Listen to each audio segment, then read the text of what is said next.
რეჟიმი ტოტალური კონტროლის დამყარებას რომ ცდილობს, ამის დასტურია საჯარო სამსახურის ბიუროს გაუქმების გადაწყვეტილება, რომელიც ეგრეთ წოდებულმა მთავრობამ მიიღო და გადაწყვეტილება ძალაში 1 აპრილიდან შევა. ორგანიზაცია სოციალური სამართლიანობის ცენტრი ოცნების რეპრესიულ გადაწყვეტილებას დაუსაბუთებელს უწოდებს და ოცნების მიერ საჯარო სამსახურში პოლიტიკური კონტროლის გამყარებაზე საუბრობს, განმარტავს, რომ ბიუროს გაუქმების გადაწყვეტილება სწორედ პოლიტიკური რეპრესიებისა და განსხვავებული აზრის დევნის პროცესის კიდევ ერთი გამოხატულებაა. ნინი ბალანჩივაძე მუშაობს თემაზე და ახლა პირდაპირ ეთერში გვიერთდება, გისმენთ ნინი.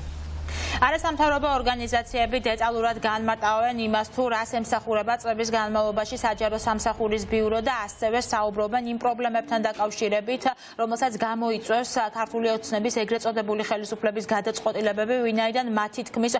თქმით ოცნების მთავარი მიზანი არის ის, რომ დაიქვემდებაროს ყველა საჯარო უწყება, ვინაიდან საჯარო უწყებებში არ იყოს განსხვავებული პოზიციები, რადგან მას შემდგომ, რაც ქართულმა ოცნებამ ღიად და დეკლარირებულად განაცხადა, რომ მათი მიზანი აღარ არის ევროკავშირში ინტეგრაცია, ჩვენ ვნახეთ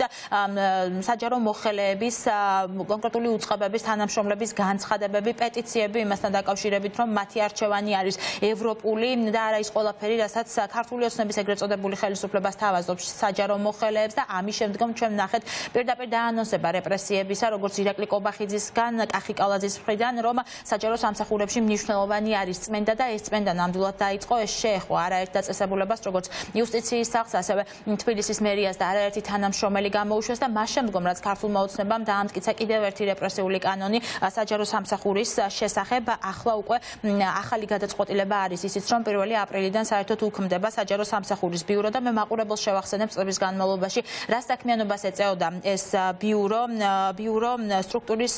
და ფუნქციონურ მოწყობას სტანდარტირებას უწევდა, ის უზრუნველყოფდა ასევე ერთიანი მართვის პრინციპებს და შრომითი სტანდარტების დანერგვას და ასევე აანალიზებდა იმ სტანდარტებს და იმ გამოწვევებს, რომელიც იმ სტანდარტების მიხედვით, რომელიც დანერგილი არის საერთაშორისო პრაქტიკაში. ამ ყველაფრის გაუქმებით კი არასამთავრობო ორგანიზაციები საუბრობენ ერთადერთ რაღაცას, რომ ეს ცვლილებები აუარესებს საჯარო მოხელეთა შრომითი უფლებებს და მათ შორის ეწინააღმდეგება საქართველოს კონსტიტუციით სასამართლოს დადგენილ პრაქტიკას. ჩვენ ვხედავთ, რომ დაიწყო რეორგანიზაცია მთელ რიგ რგოლებში და წმენდის შემდგომი ტალღები შეიძლება ვიხილოთ სხვა სამსახურებშიც. ამიტომაც ამ ფონზე რეჟიმისთვის უკვე პრობლემური იყო საჯარო სამსახურის ბიუროს არსებობა, რომელიც ორიენტირებულია იმაზე, რომ საჯარო სამსახური განავითაროს, რომ გააძლიეროს საჯარო მოხელეების პროფესიული განვითარება და დაამკვიდროს ერთიანი მიდგომები საჯარო სამსახურში. და შესაბამისად ხდება ამ განვითარებაზე ორიენტირებული ინსტიტუტის გაუქმებაც, რაც მთლიანად ჯდება იმ პოლიტიკურ ლოგიკაში, როცა რეჟიმი სრულიად აუქმებს ბიუროკრატიისა და საჯარო სამსახურის დამოუკიდებლობას. ჩვენ ჯერ ვნახეთ, რომ ამას წინ უძღოდა კანონში ცვლილებები, რომთაც ფაქტიურად ყველანაირი დაცვის გარეშე დატოვეს საჯარო მოხელეები და მათ როცა მოესურვებათ, მაშინ გაუშვებენ სამსახური და რაც პრინციპში არც არის დღევანდელ რეალობაში გასაკვირი, იმიტომ რომ ჩვენ ვნახეთ იგივე თბილისის მერმა და სხვა პოლიტიკური თანამდებობის პირებმა პირდაპირაც დაანონსეს, რომ მოხდებოდა წმენდა და გატარდებოდა გარკვეული რეფორმები. რაც შეეხება საჯარო სამსახურის ბიუროს, ეს ძალიან მნიშვნელოვანი უწყება არის საჯარო სამსახურში სტაბილურობისთვის. მისი მიზანი არის, რომ სწორედ საჯარო მოხელეები დაიცვას და მათ ჰქონდათ ღირსეული შრომის გარემო, მათ ჰქონდათ სტაბილური სამუშაო გარემო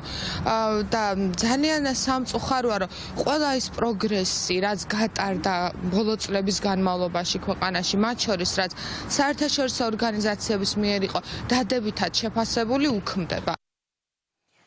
საჯარო სამსახურის ბიუროს რეორგანიზაცია უკვე განხორციელდა 2022 წელს, როდესაც ანტიკორუფციული ბიურო შეიქმნა მთავრობის გადაწყვეტილებით და ახლა უკვე ეგრეთ წოდებული ხელისუფლების მთავარი მიზანი არის ის, რომ საერთოდ ჩაახშოს განსხვავებული პოზიცია მათ შორის საჯარო სამსახურებში და შესაბამისად გადაწყვეტილება არის მიღებული, რომ 1 აპრილიდან საერთოდ უქმდება საჯარო სამსახურის ბიურო. ეს კი არასამთავრობო ორგანიზაციებისთვის პირდაპირ არის იმის დამამტკიცებელი კიდევ ერთი საბუთი, რომ მათ აღარ აინტერესებთ